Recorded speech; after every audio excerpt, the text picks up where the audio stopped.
Hello friends, welcome to our YouTube channel. In this video I'm going to show you how you can set notification tone in iPhone 13. Before watching this video, if you have not subscribed to our YouTube channel, then subscribe to it and like our video. So let's start. First go to settings option, then swipe down. You can see there is a not sounds and haptics. You can choose you can search settings over here, search bar. Go to sounds and haptics and then go to text notification and just choose like this. I show you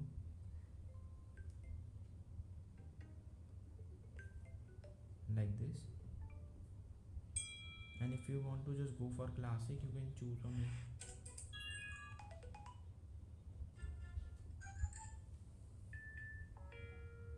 like this. I hope you like this video. If you like this video, then subscribe to our YouTube channel and like our videos. Thanks for watching.